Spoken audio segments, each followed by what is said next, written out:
For years, the collapse of Pink Floyd has been explained as a clash of strong personalities, a band that simply grew apart.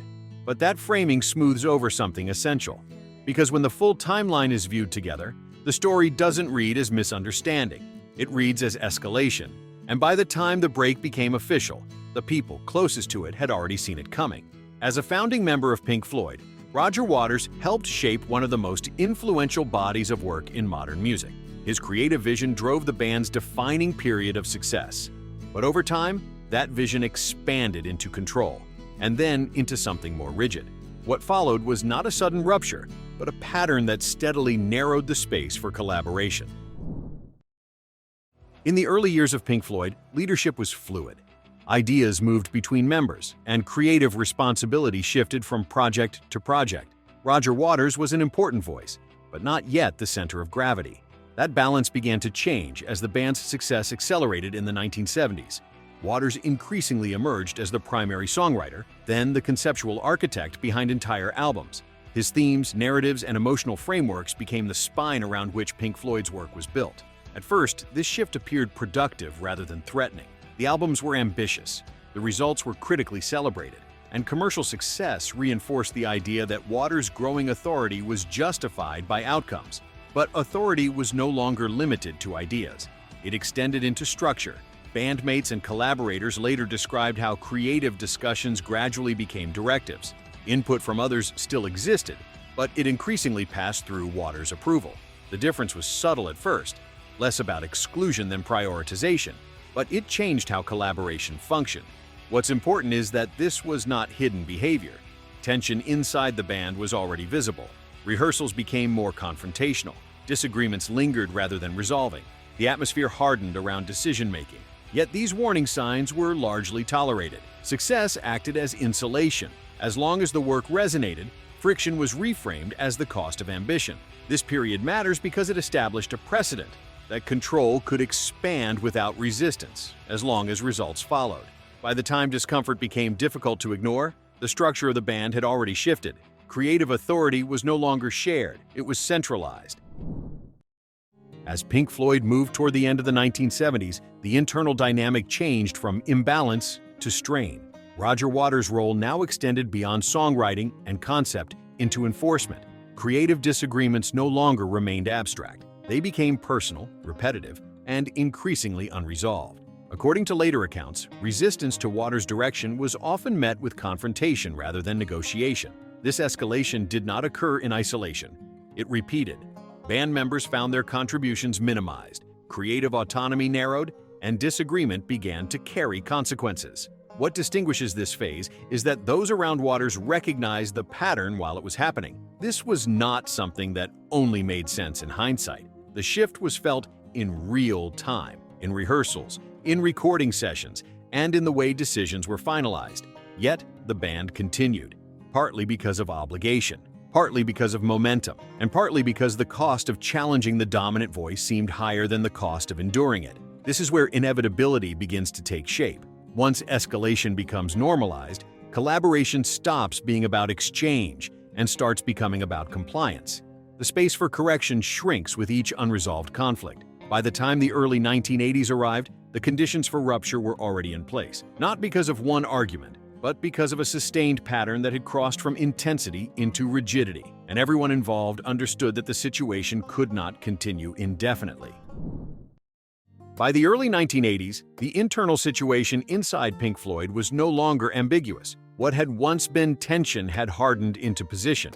Roger Waters' creative authority was no longer implicit or situational. It was explicit. Accounts from band members and collaborators describe a period in which Waters no longer framed decisions as collective outcomes. Creative direction, authorship, and control were increasingly treated as non-negotiable. Projects moved forward only if they aligned fully with his vision. This was the turning point, not because it introduced conflict, but because it removed the possibility of resolution. Disagreement no longer led to discussion. It led to exclusion. Waters' insistence on authority crossed a critical threshold when participation itself became conditional. Band members who questioned direction were sidelined. Their contributions were reduced or dismissed, not as creative alternatives, but as obstacles. This mattered because it fundamentally changed the nature of the relationship. Once collaboration becomes permission-based, it stops being collaboration at all. Those around Waters did not misread this moment. They recognized it as a declaration. The band was no longer functioning as a shared creative entity. It was operating under a single axis of control. And once that axis was fixed, the outcome became structural rather than emotional. There was no longer a path back to balance, only forward toward separation. After that point, escalation was no longer dramatic. It was procedural. Conflicts repeated without resolution. Confrontations hardened positions instead of clarifying them. And the emotional temperature of the band rose without producing change. What made this phase especially damaging was its predictability. The same disputes surfaced again and again: authority, authorship, direction. And each time, the outcome reinforced Waters' dominance. This repetition eroded trust completely. Bandmates later described an environment where disagreement carried risk and silence felt safer than participation. Creative decisions were no longer shaped through exchange, but finalized through insistence. At this stage, success no longer acted as a stabilizer. It acted as pressure. The scale of Pink Floyd's legacy made compromise feel impossible. Too much was at stake to recalibrate roles that had already hardened. Momentum kept the system moving even as it hollowed it out. By the time Waters' departure became unavoidable, escalation had already done its work. The relationships were no longer strained. They were functionally broken. The band could not continue in its existing form, not because of one final argument, but because escalation had closed every remaining alternative.